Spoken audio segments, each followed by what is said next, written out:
This is Cast of Wonders, the fiction podcast for young adults featuring stories of the fantastic. Welcome. Today we present Tom Howard's story, The Long Cut. Tom is a short story writer from Little Rock, Arkansas. I really hope I've got that saying right, Arkansas. I never know whether to say Arkansas or Arkansas. Can somebody tell me the right way to say it? Anyway, of this story, Tom says, "My 4 children are the inspiration for this story, as I was frequently lost when they were little and they would ask, 'Dad, is this another one of your long cuts?' It made perfect sense to them that if a shortcut got you there faster, a long cut would get you there much, much slower. Cheeky monkeys." Your narrator today is the fabulous Norm Sherman. Norm is the host and editor of the Weird and Wonderful and Parsec Award-winning Drabblecast, which publishes strange stories by strange authors for strange listeners such as yourself. In addition, he is the editor and co-host of the long-running science fiction podcast Escape Pod. Both podcasts serve excellent fare. Some of it is quite adult. In addition to the Drabblecast and Escape Pod, Norm's smooth tones may be heard in many places in the podosphere, such as Podcastle, the Guild of the Cowrie Catchers, the Fullcast podcast, and many other fine audio productions. You can find Norm many places online, such as Facebook, at facebook.com/Norm Sherman Drabblecast. Check the show notes for details. Well, folks, we're going on a journey today. Let's just hope we get there, because now we've a tale to tell.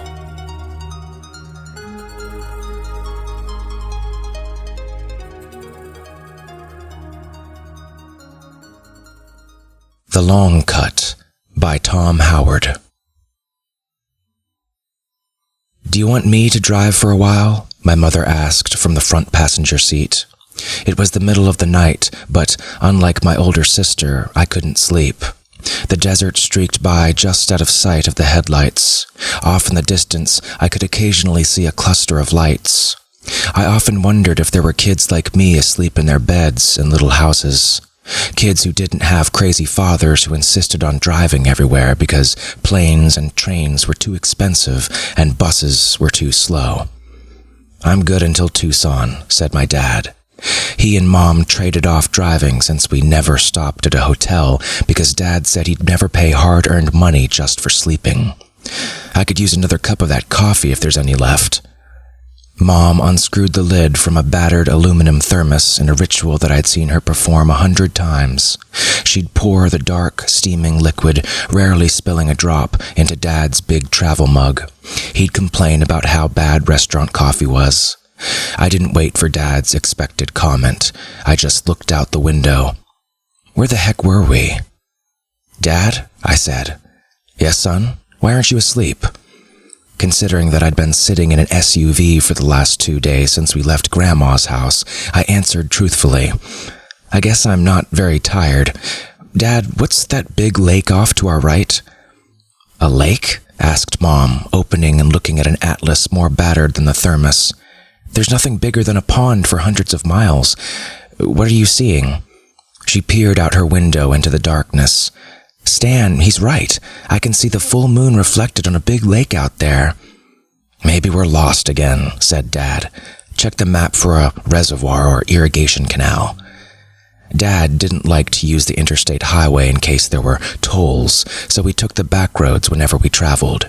Unfortunately, Dad didn't have much of a sense of direction. If Mom was napping, Dad would explore new and unnecessary territory, usually in the exact opposite direction from where we needed to be. My sister and I called them Dad's long cuts. "Well, it's about time for a potty break anyway," said Dad. "I'll find a place to pull over up ahead." "I'd prefer a service station restroom to a bush," said Mom. This was another ritual. Dad had a bladder the size of a kiddie pool, and he never pulled over until all the rest of us were squirming and begging. "Randy!" my sister screamed and punched me. "Ow!" I said. "What was that for?" She made a face and pointed to her window. "Like that thing would fool anyone?" I stared at the strange creature pressed against the glass of Trudy's window. It looked like a hairless bat, if a bat had tentacles with suction cups. "Dad," I said slowly, and then changed my mind. "Mom?" "What is it?" she asked, turning from the map to look at Trudy. She gasped. "Stan, there's something on Trudy's window." "It's just one of Randy's plastic toys," insisted Trudy. She started to roll down the window. "Don't," I shouted. "Look, it's breathing." Just then, something smacked against the front window. Dad swerved and cursed. "Did you see that, hon? It looked like an albino bat." "Yes, dear, I think one of them's on Trudy's window, too. Trudy, don't open that. Randy, if this is one of your practical jokes, you're going to be grounded for a year." "Hang on," yelled Dad, as more of the unusual bats bounced off the windshield. During the swerving back and forth, Trudy's bat slid off the glass and flew away into the darkness. Dad slowed down, and nothing else hit the SUV. "What in the world do you suppose that was?" he asked. "Maybe a group of albino bats hunting for insects," said Mom, always the practical one. "Wasn't that exciting, kids?" Trudy looked questioningly at me, and I shrugged. "Yes, Mom," I said. "Hey," said Trudy, looking out her window. "What's wrong with the moon?" Mom looked around. "Where, dear?" "Up there," said Trudy. "Why are there 2 of them?" I bent over and looked out her window. There did appear to be 2 full moons under the night sky, one smaller than the other. Neither had the man in the moon face I was used to. Trudy shoved me back onto my side of the seat. "Probably just some optical illusion," said Dad. "The desert does that sometimes. You know, like a mirage." This time, Trudy gave me a look that said, "The old man is crazy," but she remained silent as she turned back to the window. "Hey, I see a station up ahead," said Dad. "We're lucky they're still open after midnight." When we pulled over to the pump, a buzzer went off. Dad looked down at the hose he'd run over when he got out. "Wow," he said. "I haven't seen one of those in years. You don't suppose they still have full service out there in the middle of nowhere?" "I don't care," said Mom. "Just as long as no one gets between me and the bathroom. Come on, Trudy." My sister was still squinting up at the moons. The station was brightly lit, very clean, and surrounded by water. I could hear it lapping against the edges of the highway we'd just come in on. The air was warm, warmer than I expected the desert air to be at night. "What'll it be?" asked a little man appearing out of nowhere. Dad and I both jumped. In the bright lights, he looked faintly Asian, or perhaps Eskimo. His face was lined with enough wrinkles to make him look like he'd been soaking in a tub too long. He wore a coverall with an unfamiliar logo, and wasn't much taller than I was. "Fill her up," said Dad, digging for his wallet. "You guys take credit cards?" The old man, busy with the gas pump, looked at Dad for a minute and nodded. That'll be fine. Where you folks headed for so late?" "Tucson," said Dad. "We were hoping to get there by morning. This is the right road, isn't it?" Again, the old man paused for a moment before speaking. "Nah, you got off on the wrong road. You need to go back to the last fork and go north." "Dang it," said Dad, moving out of the old man's way as he started to wash the SUV windows. "What town is this?" I asked. "We didn't see any big lakes on the map." "Town? No town," said the old man, taking Dad's credit card. Even in the bright lights, the service station attendant's skin looked gray. "Go back to the fork in the road," he repeated. Something nearby bellowed out on the water. The loud roar sounded like it was made by something that was a cross between a lion and a train whistle. Dad and I both jumped and then laughed at our skittishness, but I was glad it was too dark to see what animal had made that noise. "You'd better hit the bathroom, son," said Dad. "I'm going to see if they can refill our thermos." I nodded and headed toward the bright lights of the building. Mom and Trudy were coming out with an armload of snacks. "Their stuff is very reasonable," said practical Mom. "Although where they got the purple chocolate, I'll never know." "You'd better get in the car and lock the doors," I warned. "Dad and I heard something big and loud out in the lake." "Yeah," teased Trudy. "It was probably a brontosaurus looking for his mate.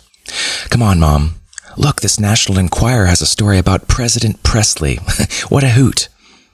I hurried inside and went to the bathroom. On the way out, I grabbed some blue potato chips and paid for them with change in my pocket. The pretty blonde behind the counter looked at the silver strangely before she said, "This'll do. Have a good trip back to the fork in the road." I nodded at her, noticing that she hadn't picked up the money. I don't think she moved or even blinked while I was in there. "Dad, I think we better go," I said as I got in the car and locked my door. He was already back in the driver's seat and looking at the map. "I don't see a fork in the road," he complained. "I don't know what that old man was talking about." "Just go back the way we came, Dad," I said. "They probably have tourists lost out here all the time." "Okay," he said, starting the SUV and turning around. "It's too bad that we couldn't see this place in the daylight. It might be a real tourist attraction." I didn't say anything. I just stared at the two moons. "Coffee, dear?" asked Mom, reclaiming the map. Trudy was busy reading the Interdimensional Enquirer. Behind the smallest moon, a point of light appeared and streaked toward the service station. As I turned my head to look back, I really wasn't surprised to see what looked like a flying saucer float down and hover beside a pump. I turned back around and closed my eyes, hoping we found the fork in the road before the sun came up.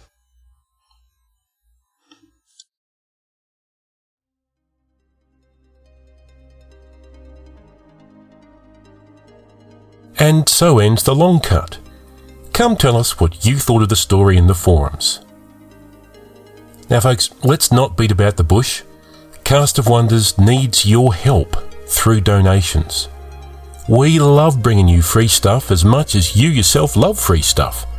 But it does cost us money to produce this podcast. If you'd like to support us, visit castofwonders.org, where you'll see 2 donate buttons, one for regular donations and one for once-off donations. Use either one at your discretion. If you can't donate, that's fine.